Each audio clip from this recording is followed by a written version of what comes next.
नमस्कार दोस्तों, आप सभी का स्वागत है हमारे पॉडकास्ट चैनल पीओवी में। हम आज उस प्लेटफॉर्म के बारे में बात करेंगे जो जब भारत में उसकी एंट्री हुई थी तब भारत के उस पर कुल 20 मिलियन यूज़र हुआ करते थे, और आज जो कि हम कहें कि 5 साल में जो यूज़र हैं, टोटल नंबर ऑफ़ यूज़र्स बढ़ के उस पर 82.4 मिलियंस हो गए हैं। और इंडिया पांचवी सबसे बड़ी मार्केट उस प्लेटफॉर्म की बनती जा रही है। जी हाँ, मैं बात कर रहा हूँ डेटिंग ऐप्स की। और अगर मैं रेवेन्यू के हिसाब से बात करूं तो वर्ल्ड वाइड जो डेटिंग ऐप्स है वो टोटल रेवेन्यू 2.98 बिलियंस का लास्ट ईयर का उसका कलेक्शन था। और पर यूज़र अगर मैं बात करूं एवरेज में तो वो था 41.33 यूएस डॉलर्स। यानी आप देख सकते हैं कि वो किस तरह से ग्रो कर रहा है। जो सबसे ज़्यादा जो रेवेन्यू में अगर मैं बात करूं तो अमेरिका नंबर 1 है, सेकंड नंबर चाइना है, third is UK and now fifth is our India. इस विषय पर हमारे साथ बात करने के लिए मेरे साथी अंकुश हैं, एंड वो खुद ही डेटिंग ऐप यूज़र भी हैं, इसलिए वो आपको अच्छे से समझा पाएंगे कि इनकी क्या टेक्नैलिटी होती है, क्या इसके प्रोज है, क्या इसके कॉन्स हैं। मैं उन्हीं से जानना चाहूँगा। मेरा जो सबसे पहला क्वेश्चन है कि डेटिंग ऐप्स किस लिए आए थे और क्यों इनका इन्वेंशन किया गया था। हमारे यहाँ पे एक कहावत होती है ना कि आवश्यकता ही आविष्कार की जननी है ना। तो जब ज़रूरत होती है किसी चीज़ की तभी वो आती है ना।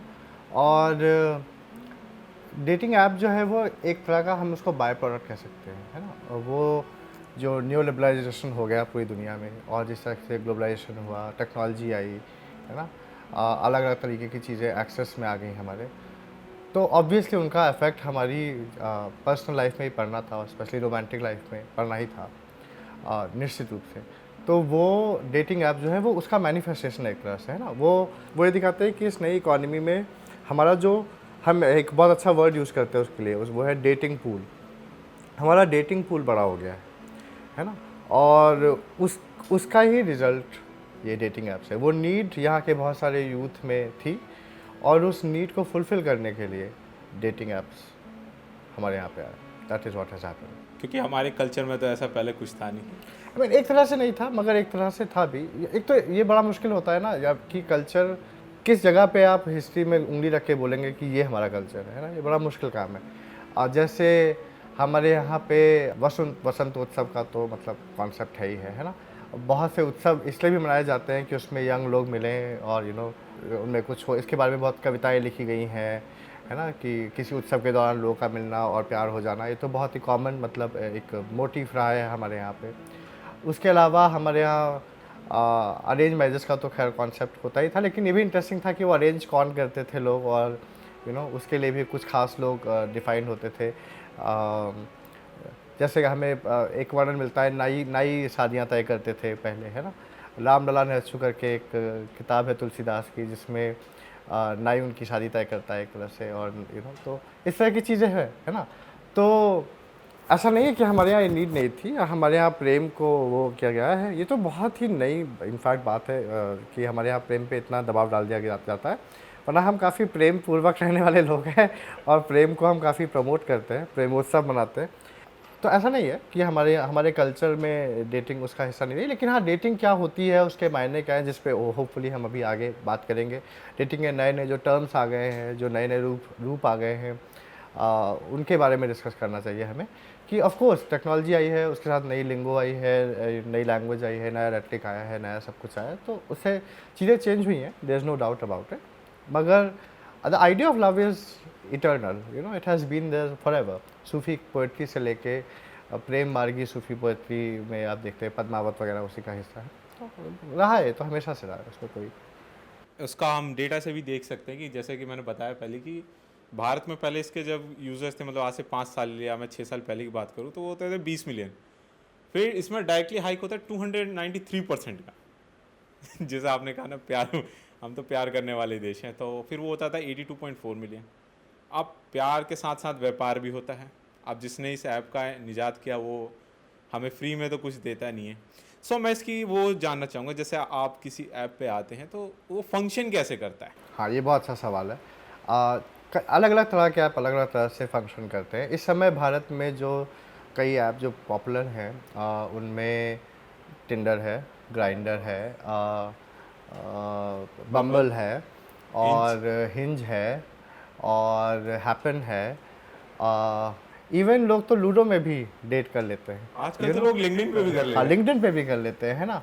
मगर हाँ बहुत सारे ऐप्स हैं। तो ये फंक्शन कैसे करते हैं? मोस्ट ऑफ द ऐप्स में क्या होता है कि आप अपनी प्रोफाइल बनाते हैं, वो आपसे कुछ सवाल पूछे जाते हैं जिससे आपका थोड़ा बहुत अंदाज़ा लग जाता है। अलग अलग ऐप्स में वो अलग अलग तरह के होते हैं। एक ऐप है ओके क्यूपिड फॉर एग्जांपल, जो आपको परसेंटेज में आपका मैच बताता है ना, कि किसी से अगर आप मैच करते हो तो बताता है कि 94% मैच 70। अब वो कितना सही है कितना गलत है हमें नहीं पता, लेकिन ऐसा ज़रूर है कि वो इस तरह से करते हैं। और उसके बाद आप ऑब्वियसली उस पर जाते हैं, उसके ब्राउजिंग पे, और अलग अलग आपके पास लोग आते हैं, फ़ोटोज़ आते हैं बेसिकली, और आप उनको राइट स्वाइप या लेफ़्ट स्वाइप करते हैं, तो सेलेक्ट या डी सेलेक्ट करते हैं। और कभी कभी जब आप मैच कर जाते हैं तो फिर आप उनको मैसेज कर सकते हैं या वो आपको मैसेज कर सकते हैं। फिर आप slowly you move to other platforms if you want, जैसे व्हाट्सएप या कॉल पे या इंस्टाग्राम पे या स्नैपचैट पे, जो भी आता है। बेसिक प्रोसेस यही होता है। सो मेरे को जो अब एक चीज़ जानना है कि आपको इसमें ऐसा क्या अच्छा लगता है कि जो लगता है कि हाँ कुछ चेंज ला सकता है सोसाइटी में या किसी आदमी के जीवन में, तो उस पर आप बताएं अपने देखिए चेंज हिसाब तो आ चुका से। है ना। और वो चेंज ये है कि एक तो डाइवर्सिफाई हो गया है हमारा डेटिंग पूल, जैसे मैंने कहा। तो जैसे फॉर एग्जांपल बहुत सारे ऐप्स में भी पासपोर्ट भी आप लगा सकते हैं, जिसका मतलब है कि आप अपना जीपी अपना लोकेशन चेंज कर सकते हैं। तो आप यहाँ पे बैठे बैठे यूएस में कौन है आपके आसपास उसको देख सकते हैं। तो मतलब आसपास से मतलब आप जहाँ का भी लोकेशन लगाएंगे वहाँ पे। तो उसमें क्या हो रहा है कि लोग इंटरनेशनली डेट करने की कोशिश कर रहे हैं। हाँ इस मामले में मैं एक बहुत अच्छा एग्जांपल दूंगा जो मुझे बहुत पसंद है। एक शो है, उसका नाम है 90 डे फियांसे, अमेरिका का रियलिटी शो है। उसका कॉन्सेप्ट ये है कि अमेरिकन लोग अलग अलग देशों के लोगों को डेट कर रहे होते हैं और वो उनको बुला के लाते हैं 90 डेज़ के लिए, और उनको K1 वीज़ा पे, और उसके बीच में उनको शादी करनी है क्या, वही रियलिटी शो का पूरा बेसिस है। अब तो उसका एक पूरा यूनिवर्स बन गया है। 90 day ever after, 90 day single, 90 day this, 90 day that. मगर उसका जो बेसिक प्रेमिस है वो टोटली ऑनलाइन डेटिंग पे बेस्ड है। अमेरिकन लोग मिलते हैं किसको है कैसे बाहर किसी को ऑनलाइन डेटिंग के थ्रू, और इसी के इंटरनेशनल डेटिंग के थ्रू। तो अब क्या हो गया है कि पहले क्या होता था, आप मान लीजिए अगर आप आगरा में रहते हैं तो आपको आगरा के ही लोग मिलेंगे, उसमें भी जो आपका इमीडिएट सर्कल होगा, आपके कॉलेज के लोग या आपके जॉब के लोग या आपके घर वाले अगर किसी को जानते हैं या आपकी लोकेलिटी के लोग। लेकिन अब क्या हो गया है कि आप आगरा में बैठे बैठे दिल्ली के किसी को डेट कर सकते हैं, बैंगलोर के किसी को डेट कर सकते हैं, है ना। तो ये एक बड़ा डेटिंग पूल उससे क्रिएट हो गया है, जो एक तरह से बहुत अच्छी बात है। उसके कुछ डेंजर्स भी हैं जिन पे हम आएंगे, मगर एक तरह से बड़ी इंटरेस्टिंग बात है कि आप ये कर सकते हैं। ठीक है, तो हम सबसे पहले जो बात करते हैं अमेरिका के ऊपर करते हैं, क्योंकि अमेरिका से ही ये ऐप्स की सारा आविष्कार हुआ, क्योंकि वहाँ पे बट अमेरिका में ऐसे क्या ज़रूरत पड़ी कि उनको ये ऐप लाने, जैसे कहते हैं ना आवश्यकता ही आविष्कार की जननी। So why they bring this kind of apps in their lives? So I don't think कि अमेरिका इज़ द वन जहाँ से शुरू हुए थे, और भी जगह है, यूरोप में बहुत से जगह शुरू हुए थे। पहले एक्चुअली ऐप भी नहीं थे, पहले डेटिंग वेबसाइट से शुरू हुआ था, है ना।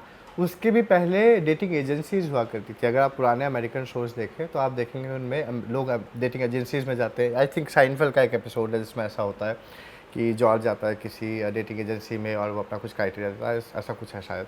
सो ये चीज़ें हुआ करती थी, डेटिंग एजेंसी हुआ करती थी जिसमें आप जाते थे और वो आपको ब्लाइंड डेट पे सेट करते थे। तो तब उस समय एक ब्लाइंड डेट फ्रेज़ बहुत फेमस हो गया था, है ना।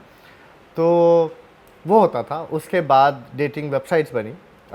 ओके क्यूपिड पहले जैसे डेटिंग वेबसाइट थी एक, और बाद में वो बनी, हाँ, इस तरीके से एक और भी है वेबसाइट्स, है ना। तो उसके बाद वो ऐप बने, है ना। तो मतलब ऐप जो है वो एक ही चीज़ का ट्रांसफॉर्मेटिव वर्जन है बेसिकली। उसकी ज़रूरत क्या थी? देखिए प्यार की ज़रूरत तो हमेशा सबको रही है ना। लेकिन हुआ क्या होगा, जो मेरे हिसाब से मुझे लगता है इन जनरल, वो ये हुआ होगा कि स्पेशली क्योंकि अमेरिकन और वेस्टर्न सोसाइटी में ज़्यादा कॉमन है, हमारे यहाँ ये उतना कॉमन नहीं, लेकिन हम आप इंडिया में भी आएंगे थोड़ी देर में। तो हुआ क्या होगा कि क्योंकि लोग पहले ही घर से निकल जाते हैं काफ़ी कम उम्र में और जॉब वगैरह करने लगते हैं, जनरली दूसरे शहर में माइग्रेट कर जाते हैं, कई बार दूसरे देश में भी माइग्रेट कर जाते हैं। तो उन्हें वहाँ पे बहुत अकेलापन लगता है, और उस अकेलेपन को दूर करने के लिए उन्हें एक पार्टनर की ज़रूरत होती है। कई बार कई लोग, most of the people like to be in a relationship, most of them, not all but most of them. So so it helps them in some ways, you know, कि वो उनके अकेलेपन को दूर करता है। वो जो कुछ उनकी लाइकिंग की चीज़ें हैं, अगर उनको फ़िल्म देखना पसंद है या कुछ करना पसंद है, तो उनको एक तरह का पार्टनर दे देता है ना। और अब आप ये कह सकते हैं कि फिर दोस्त क्यों नहीं, है ना? दोस्त भी तो बनाए जा सकते हैं और वो हो सकता है। मगर जो ये भी होने लगा, और जो कई आप अगर उस टाइम के बहुत सारे शोज़ को नोटिस करें अमेरिका में, फ्रेंड्स फ्रेंड्स को जस्ट फॉलो करने वाला, how I met your mother, इस तरह के बहुत सारे शोज़ को अगर आप फॉलो करें तो आप देखेंगे कि उन सब में ये एंग्जाइटी है कि अराउंड जब आप 30 ईयर्स के होने लगते हो तो फिर आपके दोस्तों की शादियाँ होने लगती हैं, उनके बच्चे होने लगते हैं और आप अकेले होने लगते हो। तो स्पेशली उस एज के लोगों में भी डेटिंग वेबसाइट या डेटिंग ऐप्स बहुत हेल्पफुल होते हैं, है ना? तो आई थिंक उस नीड से आया होगा। और जो आपने उसका इकोनॉमी से जोड़ा, वो भी बहुत इंपॉर्टेंट और अच्छा पॉइंट है, क्योंकि ये एक्चुअली ये डेटिंग ऐप एम्ड किसकी तरफ है। हालांकि you know, let me be very clear, बहुत सारे मैरिड लोग भी डेटिंग ऐप यूज़ करते हैं भारत में, तो कम से कम Yeah, of डेटा हमें course. यही बताता है। Not in India, अमेरिका में अमेरिका भी में यही भी, वैसे। मगर भारत Because में in India it's at a certain age limits लोग यूज करते हैं, बट इन अमेरिका मैं बहुत सारे केस स्टडीज देख रहा था, उसमें 74 हाँ इयर्स हाँ, के हैं, 70 के एग्जैक्टली हैं। एग्जैक्टली। लेकिन भारत में भी, आई मीन भारत का एग्जाम्पल मैंने इसलिए क्योंकि भारत में हम मोनोगमी को बहुत पवित्र मानते हैं, मगर क्लियरली ऐसा नहीं है। बहुत से लोग जो मैरिड हैं वो शायद अपने पार्टनर से झूठ बोल के भी, या उनको नहीं पता होगा कि वो डेटिंग ऐप्स पे, तो वो डेटिंग ऐप्स पे होते हैं। It's not a very uncommon thing. So तो वो तो है ही है। तो लेकिन जनरली उसका जो टारगेट ऑडियंस है वो सिंगल पीपल है, जो कि अराउंड 30 है। That is the actual target audience of dating apps. So और उनके पास पैसा है, क्योंकि if they are around 30, so now by this time they are earning, they have some kind of extra income, तो वो आपका प्रीमियम अकाउंट ले सकते हैं और सब्सक्राइब कर सकते हैं आपको, और आपको मंथली फ़ी दे सकते हैं, यू नो। एंड उस अगर आपको उनको मंथली फ़ी दोगे तो फिर और भी ज़्यादा इस तरह के अपॉर्चुनिटी मिलेंगे आपको। तो दैट इज़ डेफिनेटली देयर। अभी तो कुछ ऐसे ऐप्स भी आ गए हैं जिनमें आपको एंट्री फ़ी देनी पड़ती है, जो बड़े एलीट होते हैं, जहाँ पे काफ़ी काफ़ी बड़ी बड़ी फ़ी देनी पड़ती है, आपको 40-40 हज़ार रुपये देना पड़ता है just to get into that. And कई लोग वहाँ पे अपना लाइफ पार्टनर ढूंढे होते हैं। And I know some people जिनको अपना लाइफ पार्टनर मिला है उन ऐप से, तो which is good for them, you know. That's also a thing. Okay, so अब जो हम बात करेंगे वो ये तो हो गए कि उसके क्या एडवांटेजेस हैं डेटिंग ऐप्स के। अब हम थोड़ी सी इसकी डार्क साइड पे चलते हैं, बिकॉज सबके कुछ ना कुछ डार्क साइड्स होते हैं, चाहे कोई सा भी ऐप हो। बिकॉज इसमें मैंने बहुत जगह पढ़ा, तो इसमें देखने लगा कि डेटिंग ऐप्स के साइट के थ्रू चीटिंग स्टार्ट हो गई। नॉट इन टर्म ऑफ जो आपसे मिलना नहीं, इसमें आप फ्रॉडरी करने लगे, पैसों को लेकर मनी रिलेटेड फ्रॉडरी होने लगी। पहले अभी आपने कुछ दिन पहले एक न्यूज़ में देखा होगा, महीने भर हुआ होगा, कि एक लड़की पकड़ी गई जिसने बताया कि किस तरह से होटल के ऑनर्स उसे पे करते हैं ताकि वो लड़कों को डेट पे वहाँ लेके आए, फिर वो खर्चे कराती है।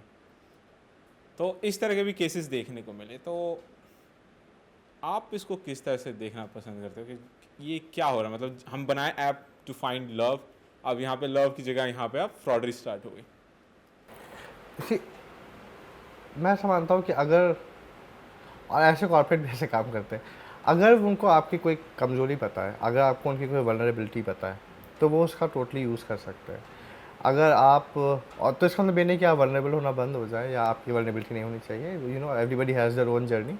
But we have to be aware of this fact कि व्हाट हैपेंस इज़ कि अगर किसी को पता है कि मुझे प्यार की ज़रूरत है या ये चीज़ है जिसकी मुझे बहुत ज़रूरत है, तो फिर वो उसका फ़ायदा उठा सकते हैं। वो उसके बहाने मुझे बुला के लूट सकते हैं। ये बहुत ही कॉमन चीज़ है सैडली, है ना। और ये इंसानी फितरत है कि वो ऐसा करते हैं, तभी तो इतना सारा क्राइम होता है दुनिया में। तो या this is a very dangerous part of it. एक और चीज़ है जो यू नो सोचने वाली है, जो मैं अपने स्पेशली दोस्तों को बहुत बोलता रहता हूँ कि आपको कभी ये नहीं भूलना चाहिए कि आप एक अलग शहर में, और यू नो डेटिंग ऐप्स की भारत में जो वो अभी बढ़त हुई है, उसकी एक वजह ये भी है कि बहुत सारे लोग माइग्रेट किए हैं अपने होम टाउन से। हम जहाँ रहते हैं वहाँ पे हमारे लिए डेटिंग ऐप यूज़ करना थोड़ा मुश्किल होता है, क्योंकि वहाँ पे हमारे रिश्तेदार हो सकते हैं, हमारे पेरेंट्स के फ्रेंड्स हो सकते हैं, और भी इस तरह के लोग हो सकते हैं। तो थोड़ा सा मुश्किल होता है हमारे लिए वहाँ पे डेटिंग कर पाना इस तरह से। हम खुलेआम घूम नहीं सकते लोगों से, मिलनी बात है। अभी भी भारत में बहुत से लोग ऐसा मानते हैं। मगर जब आप दूसरे शहर में होते हो, तो the anonymity that you enjoy in that शहर, कि आपको वहाँ कोई नहीं जानता है, तो आप कहीं भी घूम सकते हो, आप किसी के भी साथ घूम सकते हो, आप लेट आ सकते हो, यू नो, ये सब आप कर सकते हो। तो डेटिंग ऐप काइंड ऑफ उसके साथ जब मिक्स हो जाता है तो एक रश आता है, एक एक्साइटमेंट आता है। मगर इस एक्साइटमेंट में हमें ये नहीं भूलना चाहिए कि हम एक नए शहर में अजनबियों के साथ में हैं और हम बिल्कुल अजनबी व्यक्ति के पास जा रहे हैं और उस पर भरोसा कर रहे हैं। और जैसे हम किसी भी रेगुलर सिचुएशन में इतनी जल्दी किसी अजनबी पे भरोसा नहीं करेंगे, वैसे ही डेटिंग में भी हमें किसी अजनबी पे इतनी जल्दी भरोसा नहीं करना चाहिए, क्योंकि यू नेवर नो, लोगों की हर तरह की मंशा हो सकती है। हाँ, और लोग हर तरह से डिफरेंट तरीके से आपको लूट कर सकते हैं, ब्लैकमेल कर सकते हैं, कुछ भी हो सकता है ना। और ये लड़का लड़की दोनों ही करते हैं, ऐसा नहीं कि सिर्फ लड़कियां करती हैं या ऐसा कुछ हो, सभी करते हैं। और लड़कियों के लिए थोड़ा और ज़्यादा भी होता है, because you no sexual abuse और इस तरह की पॉसिबिलिटी हो सकती है। तो केयरफुल होना ऑफ कोर्स ज़रूरी है। एक जो बहुत सारे मेरे जानने वाले करते हैं वो ये है कि वो जब कहीं जाते हैं तो अपनी लोकेशन अपने किसी दोस्त को भेज देते हैं और जिससे मिलने जाने उसका नंबर वगैरह भेज देते हैं कि जस्ट इन केस अगर कुछ हो जाए तो पता हो कि उनकी लास्ट लोकेशन क्या थी और वो कहाँ कहाँ थे और वो किसके साथ थे और ये सब, है ना।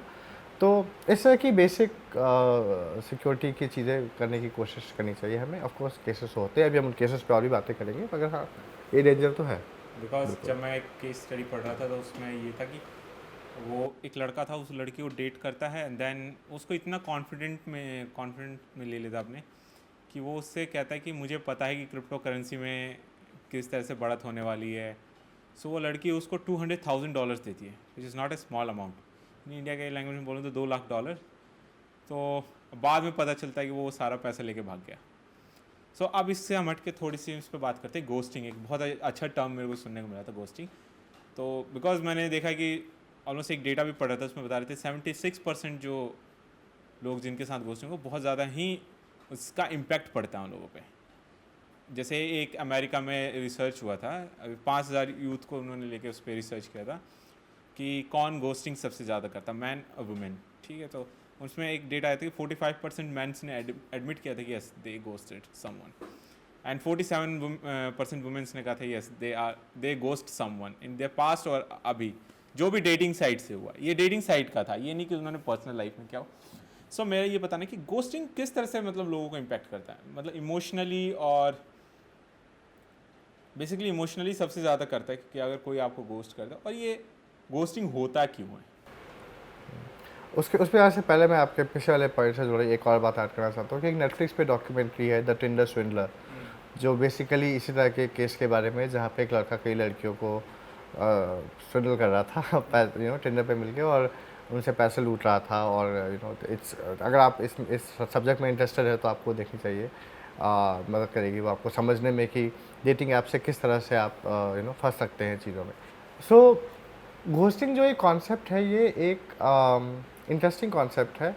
इसका बेसिक प्रेमिस ये होता है कि जैसे मान लीजिए मैं और आप बातें करते हैं, मैं और आप दोस्त हैं, और अचानक से आप बिल्कुल गायब हो जाए, है ना। और मेरे किसी मैसेज का रिस्पांस नहीं दें, मेरे किसी टेक्स्ट का रिस्पांस नहीं दें, खुद से कभी मुझे कॉल नहीं करें, मेरे कॉल का जवाब नहीं दें, तो आप दुनिया में हैं मगर बेले एक तरह से नहीं है है ना। आप घोस्ट हो गए हैं, आपने मुझे घोस्ट कर दिया, बेसिकली दैट्स द कॉन्सेप्ट, है ना। डेटिंग ऐप में भी ये कॉन्सेप्ट अब आ गया है, लेकिन जो कई बार लोग भूल जाते हैं, एक तो सही बात है कि एक तो सही बात है कि इसका साइकोलॉजिकल इम्पैक्ट रहता होगा लोगों पे, और अलग अलग लोगों पे अलग अलग तरह से वो करता है। इसलिए यू नो मैं ये भी मानता हूँ कि आप यू हैव टू नो कि आप कहाँ पे हैं, आप डेटिंग ऐप पे हैं, you know it is not the real world, है ना। सो एक किताब है फॉर एग्जाम्पल, उसका नाम है द गेम, है ना। सो अब द गेम में क्या है कि there is a pickup artist, I forgot his name, जिसका राइटर, हाँ मिस्ट्री, हाँ। So he goes and you know he claims to be the biggest pickup artist, और भी आपको ये सिखाता है कि आप कैसे लोगों को पिकअप कर सकें। So you know if you are participating in quote unquote the game, then you know that it is the game, you know. And हो सकता है कि कुछ लोग को वहाँ पे बहुत जल्दी प्यार मिल जाता हो और ये हो, लेकिन जहाँ तक मेरे एक्सपीरियंस रहे हैं और जहाँ तक मैंने लोगों के एक्सपीरियंस में, बहुत मुश्किल से ऐसा होता है।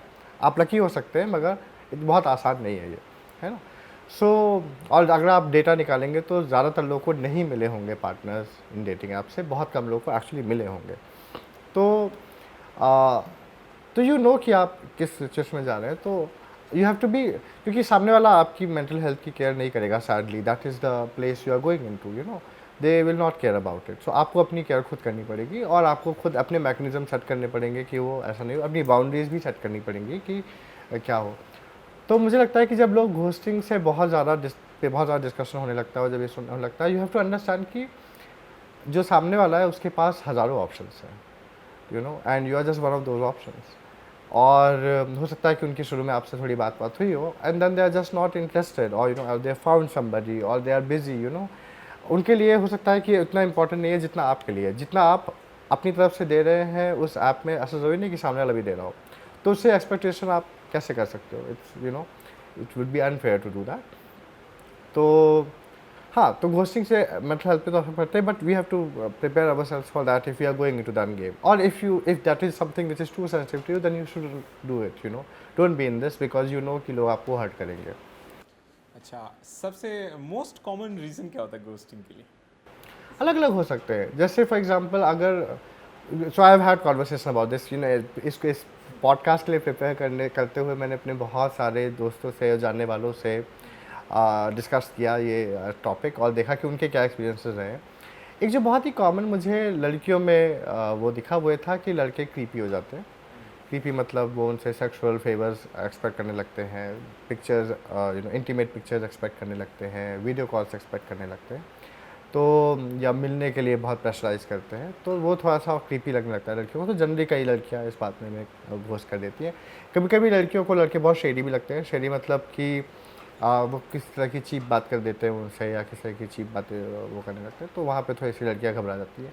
लड़कों के केस में कई लड़कों ने मुझे बताया कि अगर सामने वाला बहुत क्लिंगी होने लगे तो वो घबरा जाते हैं, यू नो। कमिटमेंट एक्सपेक्टेशंस उनको कई बार वो कर देती है। हालांकि let's not generalize, because lot of boys also want to be committed and lot of girls also want to just have fun, so you know it's not a gender specific thing, but that is जो मुझे लोगों ने बताया उस experience में, ऐसा ज़्यादातर लोगों ने बोला कि ये वजह हो सकती है लोग की घोस्टिंग की।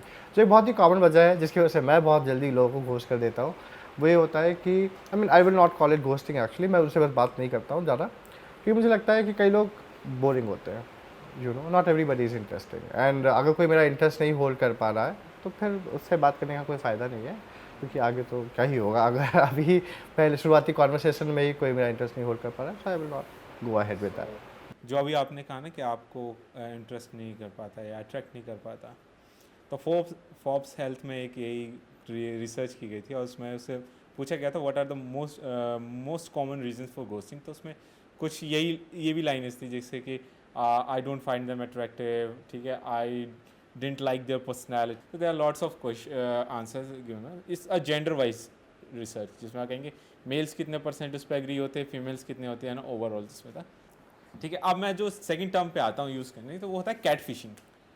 ये मैंने बहुत पढ़ा था जब मैं डेटिंग ऐप्स के बारे में पढ़ रहा था, तो कैट फिशिंग एक टर्म था जो मैं बहुत बार उसका सामना हुआ मेरे से। तो मैं ये जानना चाहता हूँ कैट फिशिंग होती क्या है और लोगों को कैट फिशिंग क्यों करनी पड़ती है? सो कैटफिशिंग ये होती है कि आप किसी और की तस्वीर दिखाएं, या कई बार ये भी होता है जैसे मान लीजिए मैं अपनी 20 साल पहले की तस्वीर लगाऊं, है ना, और उससे कैटफिश करूं। अब कोई ये सोच के आए कि वो उस बंदे को मिलने आ रहा है, लेकिन उसको ये बंदा मिले, है ना, तो फिर सही नहीं है, फेयर नहीं है ना। जनरली बहुत से डेटिंग ऐप्स पे लोग कहते हैं कि please put your recent pictures.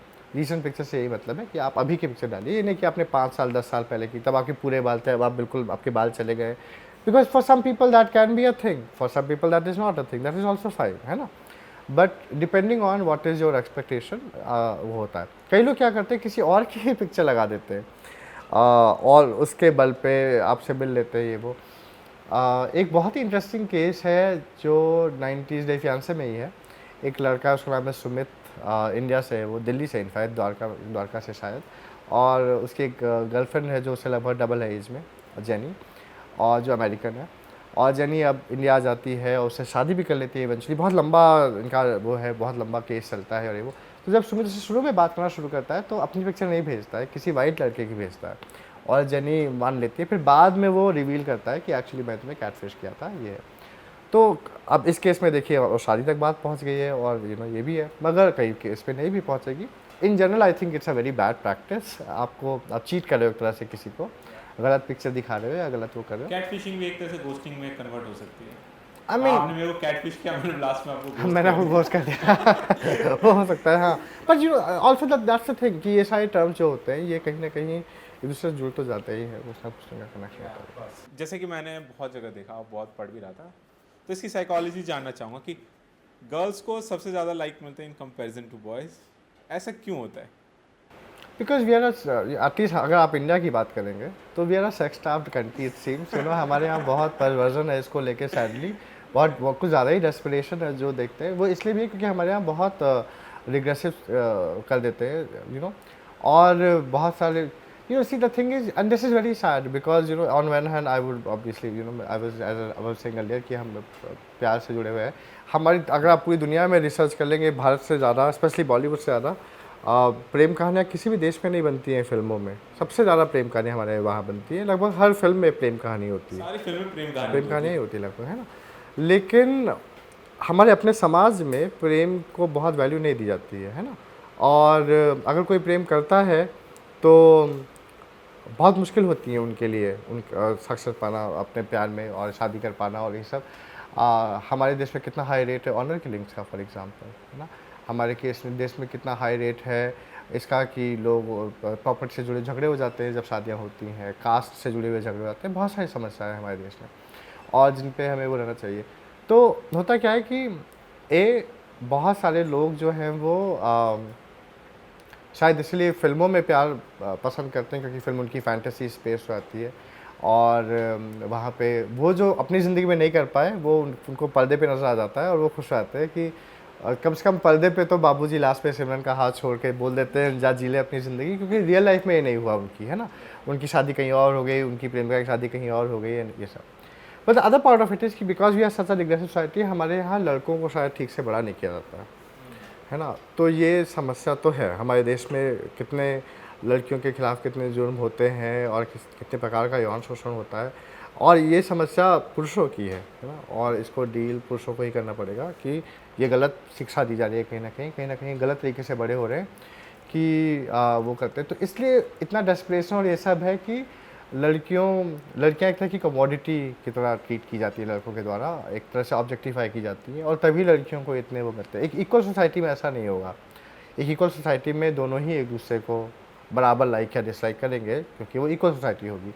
लेकिन द फैक्ट कि हमारे यहाँ पे एक लड़की, आप लड़की के नाम से अकाउंट बनाइए और आप देखिए कि आपको 1 घंटे में कितने लाइक मिल जाएंगे, इंस्टाग्राम पे फॉलोअर्स मिल जाएंगे, बिल्कुल मिल जाएंगे, है ना, और आप लड़के के नाम से बनाइए और आप देखिए, तो ये तो यहाँ पे थोड़ा सा है। और लेकिन इसका यही कि इसका दोष जो है वो शायद हमारे यहाँ पे जिस तरह से हम बड़ा करें अपने बच्चों को उस पर है, और इस पर काम करना चाहिए।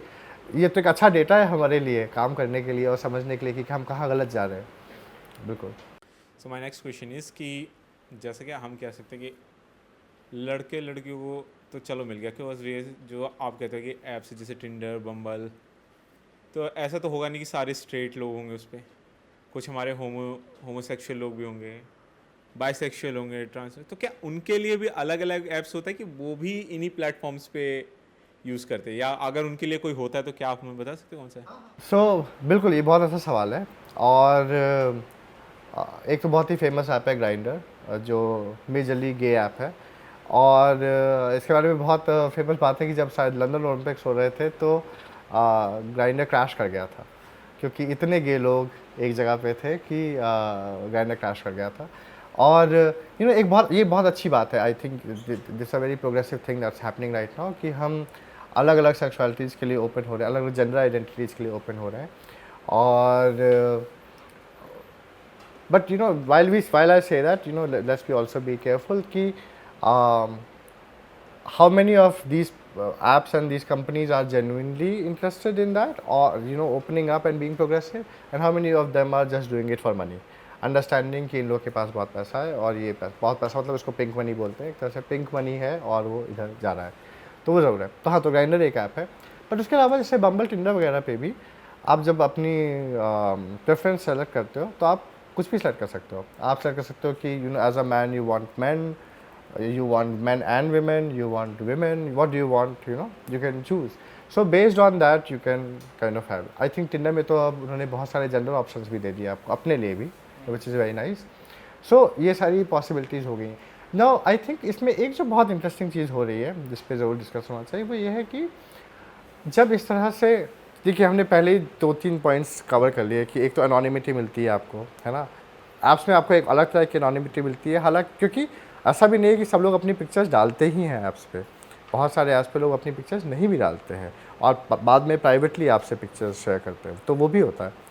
तो तो आप एनोनिमस रहना चाहें या डिस्क्रीट रहना चाहें तो आप रह सकते हैं और उसके बावजूद आप अपने आप को एक्सप्लोर कर सकते हैं। तो वो बहुत सी चीज़ें जो बहुत से लोग शायद पहले किसी ना किसी डर से एक्सप्लोर नहीं कर पाते थे अपने बारे में, मुझे लगता है कि नैप्स के ज़रिए वो एक्सप्लोर कर पा रहे हैं। ऑस्कर वाइल्ड एक बहुत अच्छी बात बोलते हैं कि give a man a mask and he will speak the truth. So मुझे लगता है कि डेटिंग ऐप्स आपको एक मास्क दे देते हैं और तब आप अपना सच बोलना शुरू कर देते हैं, जो एक इंटरेस्टिंग चीज़ है जो शायद as people who are interested in media and culture studies हमारे लिए बहुत सारा डेटा है। तो एक्चुअली आज का कॉन्वर्सेशन करने का मुख्य रीज़न ही ये था कि हमें रियलाइज़ हुआ कि हमारे समाज के बारे में कितनी सारी चीज़ों को हम टच कर सकते हैं सिर्फ उनकी डेटिंग पैटर्न को समझ के।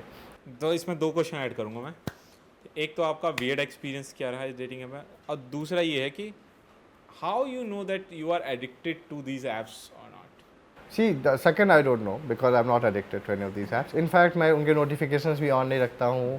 कई लोग बहुत कंप्लेन करते हैं, जैसे बम्बल में फॉर एग्जांपल ये रूल होता है कि आप अगर किसी से मैच करो तो अगर वो आपको मैसेज करते हैं तो 24 घंटे के अंदर अंदर आपको पहला मैसेज एक्सचेंज करना होता है। अगर आप नहीं करोगे तो फिर वो अनमैच हो जाता है। अगर आपके पास प्रीमियम नहीं है, प्रीमियम तो मैं लेता नहीं हूँ तो मेरे बहुत सारे बार मैचेज अनमैच हो जाते हैं, ऐसा हो जाता है, लोग कंप्लेन करते हैं। बट द थिंग इज़ कि for me that is not a very serious kind of a thing. वो मेरे लिए टाइम पास सिचुएशन है, कभी मन करता है तो देख लिया, नहीं देखा तो नहीं देखा, ऐसे ही होता है ना। तो मेरी ज़िंदगी उस पर नहीं टिकी हुई है, तो ठीक है लेकिन बहुत सारे लोग ऐसे होते हैं जो एडिक्टेड हो जाते हैं, जो बहुत वो करते हैं। तो मेरा जो वियर्ड एक्सपीरियंस है वो इसी से जुड़ा हुआ है कि I match with someone who was constantly texting me. और इस बीच में क्या हुआ कि एक्चुअली मेरा एक एक्सीडेंट हो गया और मेरे घुटने में चोट लग गई। So I was totally off the app.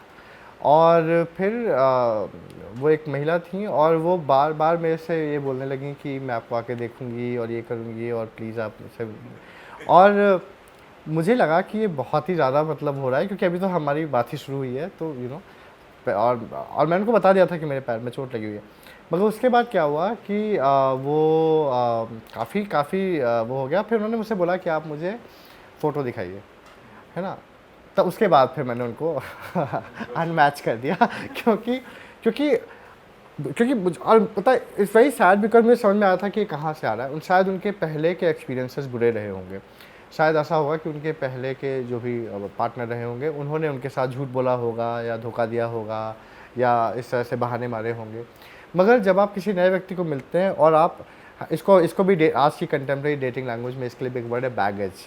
आपके पास बैगेज होता है, तो जब आप अपने पहले के रिलेशनशिप का बैगेज लेके आते हैं नए रिलेशनशिप में, तो फिर आपका नया रिलेशनशिप भी डैमेज हो सकता है क्योंकि अब आप इस व्यक्ति को उन सारी चीज़ों पे जज करें जो आपके पिछले प्रेमी ने किए थे, जो गलत है क्योंकि उस व्यक्ति ने तो कुछ किया ही नहीं है अभी, है ना। तो मुझे ऐसा ही फील हुआ कि अभी वो ठीक से हील नहीं कर पाई हैं और शायद उनको हील करने की ज़रूरत है। तो मैं ये भी लोगों को बोलता रहता हूँ कि अगर आपका अपना ही ग्लास फुल नहीं है, अगर आपने, तो आप किसी और में कैसे कुछ पोर कर सकते हैं ना। आपको अगर कैसे आप पानी डालेंगे दूसरे ग्लास में अगर आपके अपने ग्लास में ही पानी नहीं है, तो आप खुद ही हील नहीं किए हैं, तो फिर आप दूसरे के साथ कैसे अच्छे से रह पाएंगे अगर आप अपने के साथ कंफर्टेबल नहीं है।